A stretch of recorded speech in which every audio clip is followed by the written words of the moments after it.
Hi, welcome to the Jimmy Dore Show. I'm joined by hilarious comedian. You might know him from Community and Parks and Recreation on NBC. It's Ben Zelevansky, former writer for The Daily Show, Steve Rosenfield. And right now, we're talking about stop and frisk.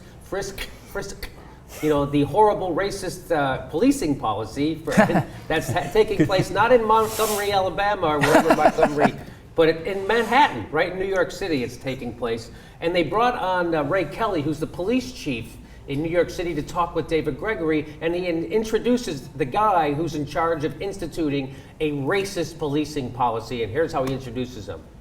I spoke to New York City Police Commissioner Ray Kelly on Friday. Commissioner, welcome to Meet the Press. If you're going to have a guy in charge of the horribly racist policing policies, maybe you don't have him look like a Nazi out of a movie. Maybe, you know, if that guy doesn't have, if he doesn't have a swastika tattoo on his neck, I'll eat my long-form birth certificate. Right. It was bad. Did you hear when he called it Stop und Frisk? That was a total giveaway. The Stop and Frisk. I mean, honest to God, did that guy look horrible or what? Yeah, Could you have a meaner-looking asshole kind of a guy? Well, at least they put the cat that he was petting below the frame. Yes, yeah. Right, okay, and the gold bullet he was polishing.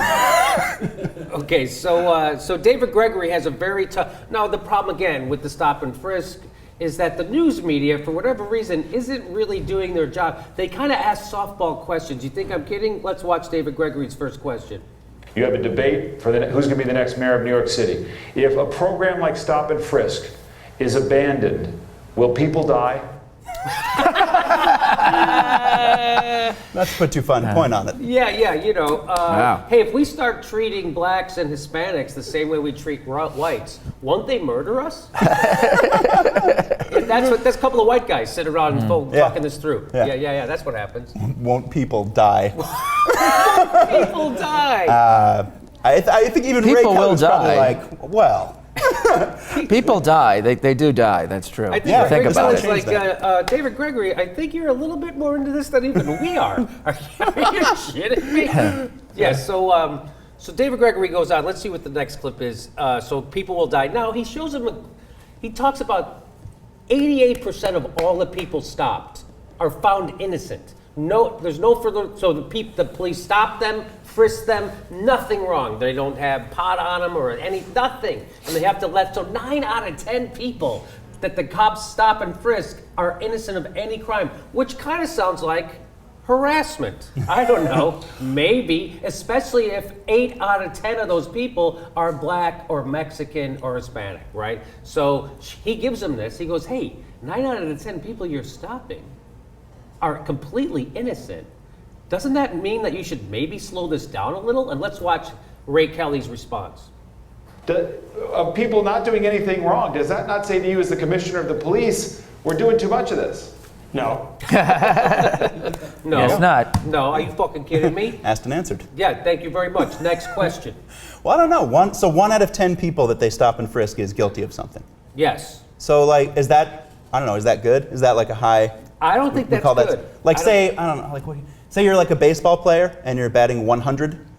Are those like, are those like Hall of Fame numbers? I'm not a big sports guy. Those are not Hall of Fame. Those aren't good numbers. Really? So if your kid brought home a 1 out of 10 on a math test? You wouldn't congratulate him. That would be bad. Yeah, that wouldn't be good. Well, what if he had to suppress the civil rights of all the other kids in the class to get that 1 out of 10?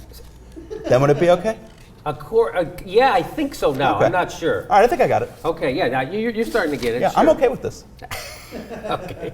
Now, he tries to talk about what the statute actually says about stop and frisk. He tries to explain it to us. Let's play clip 7. No, it doesn't mean that people are not doing anything wrong. If you look at the statute, it says reasonable suspicion that individuals may be about to commit, are committing, or have committed a crime. Yes, they may commit, have commit, or have the same skin color of people who might commit or may commit. I think Close that's enough. what the statute says. Close enough, Isn't that what the Yeah, statute well, says? that all falls under reasonable suspicion. Yeah, very reasonable. Sounds extremely reasonable. It was reasonable of me to think that if you're black or Hispanic, you're probably a criminal, right? Yeah, I think so. Even though 9 out of 10 of you we stop and frisk are completely innocent. Yeah, it's not, if only there was a way to gauge statistically. It's because they haven't done, there was only a way to gauge statistically. Too bad. So here. Wait, can I just say also, Yes. these numbers, they're coming from the NYPD. So these are like, these may not be the exact right number. Like, Right. these are like the polished up Yes, numbers. these are even their own numbers. Yeah. Make them look horrible. Yeah. And they're still defending it. Like, Right. you would think at some point they go, I can't do it. We can't. Come on. No. Just do it. Just go out there and say this is how everyone does it, and we have to do it this way. And why do they want to waste their time? Why, like, the other time they're spending frisking these 9 other, wouldn't they look at the numbers instead of saying, let's keep doing this, saying, look, maybe we should do something else? Well, they keep saying that the crime has gone down. In the 10 years prior to Mayor Bloomberg, murders have gone down 7. Well, they'd already been going to. Crime already went way down. Yeah. By the way, crime going down almost as equally in Washington, D.C. They're not doing, at the same time, they're not doing any stop and frisk. So there's a lot more factors that go into this than just... You know, street crime in like mafia neighborhoods is like non-existent. So why don't we try and implement some of those systems? Okay, so let's go to, so he says, so he just explains what the statute says. It's that you could, somebody before they commit a crime, middle of the crime, or they might afterwards They thought commit about a a crime. crime. I don't know, can you give me an example, Ray Kelly, of what exactly you mean about the statute? One of the classic examples that we use is somebody going down the street trying door handles.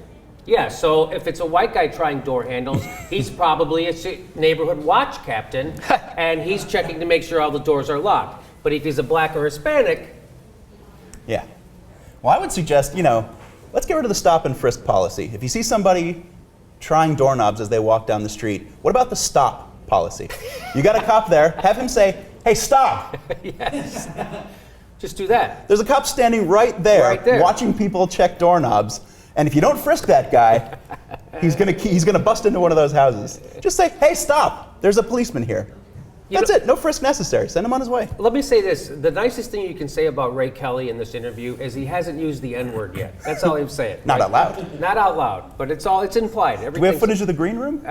No, we don't. They do have it, but we don't have it. Okay, so, but what do you call, so 9 out of 10 people stopped and frisked are innocent. But Ray Kelly says you shouldn't call them innocent. What does he say? Or a group of young men that a bodega owner fears going to strong-arm rob them when they leave their store. So there's a preventive aspect to this, and people say innocent. That's not the appropriate word. No, the appropriate word is a pre-crime minority. I think that's what we're calling them now. Is he a minority? Then he's pre-crime. He's a criminal. He just hasn't committed it yet, Yeah, right? you can't go around calling somebody who hasn't done anything innocent. No. What will that lead to? Yeah, this country was founded on guilty until proven innocent, and I'm sorry, but I believe that, and I will defend that to my dying day. Yes. You're guilty until you prove yourself innocent. If a criminal goes down the street checking every door handle to see if it's unlocked, then the police go down that same street checking every black guy under 30. That's called thinking like criminals do. Okay, Yeah. That's what that's like. Well, in a way. In a way. That is thinking like criminals too. So let's go. I think that was so fantastic. That is our show for this week. Any last words, Ben? Where can people see you? Well, on TV. Or on, I got a website, benzelevansky.com, Twitter. benzelevansky.com. At People can look for Ben you on Showtime and the new show episodes. Mm-hmm. Now, Matt what episode? Matt LeBanc from Friends. Oh, really? Joey from Friends is on Joey. that show. That's Now, right. what episode are you in specifically? That's right. No, I'm talking about the show you're on. Episodes. Yeah, which one? Uh-huh. No, the show, which episode of the show? Yeah, that's the show. The show you're on is called That's right. Episodes? You're right. But which episode? That's what I'm trying to tell you. That was fun. There's one for the kids.